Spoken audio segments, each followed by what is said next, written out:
अंदर जाने पर कुछ देर तक मिट्ठू को कुछ नजर नहीं आया। फिर जो मिट्ठू ने देखा, उसकी आंखें फटी की फटी रह गई। वो एक बहुत ही खूबसूरत जंगल था। उसमें सामने झरना बह रहा था। रंग बिरंगे फूल पेड़ों पर खिले हुए थे। उसने देखा कि उसके जंगल से गायब हुए सभी जानवर अलग अलग पिंजरों में कैद है। चारों तरफ नीली चिड़िया हैं और एक चिड़िया सिंहासन पर बैठी हुई है। कौन हो तुम? यहाँ आने की वजह? चिड़िया रानी, पहले आप ये बताइए कि आपने मेरे इन दोस्तों को यहाँ क्यों कैद करके रखा है? अब तुम भी इन्हीं की तरह यहाँ कैद होकर रहोगे। कहकर उसने छड़ी से जादू किया, लेकिन उसका मिट्ठू पर कोई असर नहीं हुआ। ये क्या? ऐसा कैसे हो सकता है? तुम पर जादू का असर क्यों नहीं कर रहा?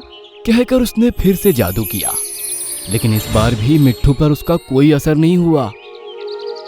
मेरा जादू सिर्फ उन्हीं जानवरों पर नहीं चलता जो यहाँ किसी लालच में नहीं आते। क्या तुम सच में यहाँ किसी लालच में नहीं आए? नहीं रानी चिड़िया, मेरे पीछे एक चिल लगी थी। मैं उससे बचते बचते जल्दबाजी में इस दरवाजे के अंदर घुस आया। इसका मतलब तुम नेक दिल हो।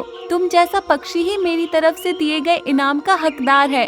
कहकर चिड़िया रानी ने जादू किया और तोते के हाथ में भी एक वैसे ही छड़ी आ गई जैसी चिड़िया रानी के पास थी। शुक्रिया चिड़िया रानी, लेकिन मुझे इस टाइम इस छड़ी से ज्यादा अपने इन दोस्तों की जरूरत है।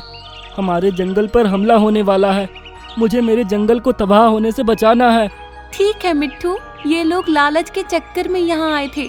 मैं इनको कभी नहीं छोड़ती, लेकिन तुम्हारे कहने पर इनको रिहा कर रही हूँ। कहकर चिड़िया रानी ने उन सभी जानवरों को भी पिंजरे से आजाद कर दिया।